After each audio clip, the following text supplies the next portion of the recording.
Welcome back to the C-Suite. I'm Danielle Deshaw. In this segment, we are talking with Allison Venditti. She is a career coach, HR advocate, pay transparency advocate, and really she has this expertise in returning to work. So we're going to be talking about this return to work program that she has as a certification program to really help mothers to return to work and feel supported and really engaged in the work that they do. So welcome, Allison, to the show. Hi, thanks for having me.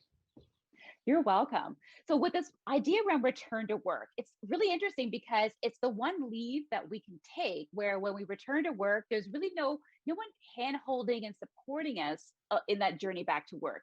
Can you share a little bit more about what the program is about and why you decided to develop it?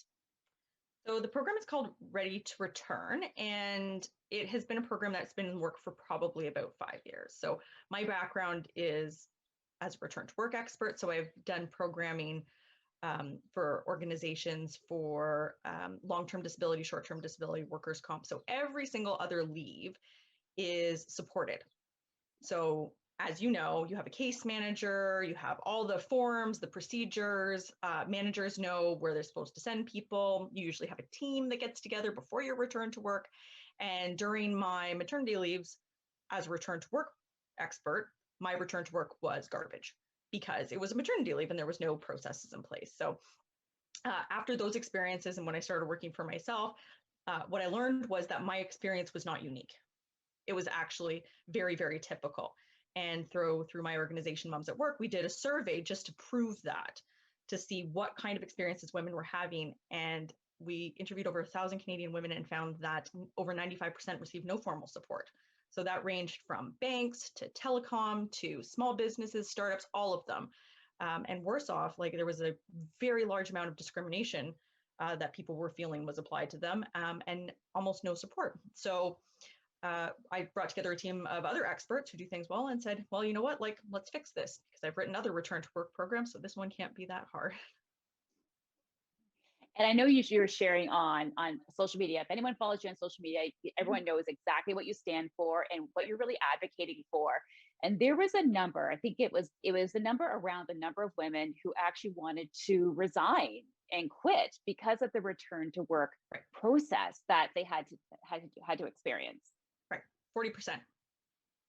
That's the process is so horrible that you are so unclear about what the expectations are, what you're allowed to ask for. You're separating from your baby for the first time in a year. The emotions are high. You're questioning yourself. You're questioning what it's going to be like when you go back to work. And my experience from other return to work is like, it doesn't need to be this way. And we already know that return to work after a significant leave is quite stressful. So the way we designed Ready to Return was, you don't need to implement a whole new program. Lots of companies have really great programs in place, or at least pieces of it. It's just there's no consistency to it. So people don't know who's in charge. They don't know if HR is in charge or if the manager is supposed to do it. The ball's being dropped. What happens if your supervisor leaves? So we've just created a series of checklists and like organizational things. So why shouldn't it be that, when you get pregnant or when you say, hey, I'm going to have a baby, you get a folder and it says, hey, what would you like? Would you like to come back part-time? Would you like to do this? Would you like to be invited to the holiday party while you're off? All of the things that keep people connected to work are really easy to ask. So that's what we've tried to do. And this one, I think it's unique in the sense that you've partnered up with different organizations to really help provide additional support for women who are returning from a maternity or paternity leave. That's right. So for me, it was really important that I have other experts. So we partnered with Hudson Law. She's an employment lawyer and has supported Moms at Work throughout the pandemic to talk about employer rights and employee rights, because a lot of places are very unclear about what your rights and responsibilities are. We partnered with Pregnancy and Infancy Loss out of Sunnybrook. There is almost zero resources from any of the organization that we talked to on how to support HR and staff around managing pregnancy loss, which can be traumatic and can be very upsetting. And the number of people that we interviewed who just left, they didn't even bother. The things that were said to them, the things that were said to me are just not okay from an organization standpoint. And we partnered with Nutmeg Consulting. There is a lot of misinformation about breastfeeding and breastfeeding rights going back to work. It is protected under the Human Rights Code. And for the employers that we asked, or for the individuals we asked, they're required to let you know what the accommodations are, and less than 10% of women were offered any sort of information.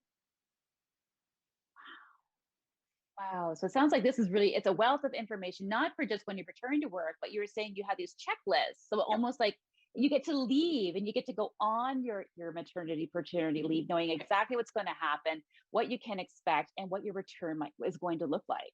Well, if you have clarity and you go on, that is how your leave is supposed to be. You're supposed to go off and focus on you and focus on the baby and focus on that. And then, 6 months before you leave, you should start making choices. And that's the whole issue I have around all sorts of things when it comes to women in the workplace, is that you can create all sorts of things by giving people choices. That's what employees always talk about wanting, is autonomy and choices. And why wouldn't we do that to women who were spending all this money on women's leadership programs and retention programs, and then dropping the ball so hard here that you're losing some of your most senior women? And so, what does your certification program look like if an organization wanted to reach out to you and say, how can we get involved? How can we truly show Right. our women employees that we support them and we have their best interests at heart? Right. So it's actually, we tried to make it very simple and very accessible. So it's an 8-week program. Uh, right now we're doing it 2 hours a week, and we also have some interactive portions of it. Uh, we, it's less than $1,300. It's meant to be accessible, and we offer more discounts for smaller employers. My goal here is to get it out there, to get the information out there, and to get the process. And then from there, then we will review your policies with you. And as long as you're making that information available to employees, we also offer an employee program. Then the certification is pretty easy from there. Mm. Well, thank you so much, Allison, for being here today, talking about this return to work certification program that you have and just how you support women and moms at work across their entire career journey. So, the work that you do is extremely important. So, thank you for what you do. Thank you for having me. You're welcome.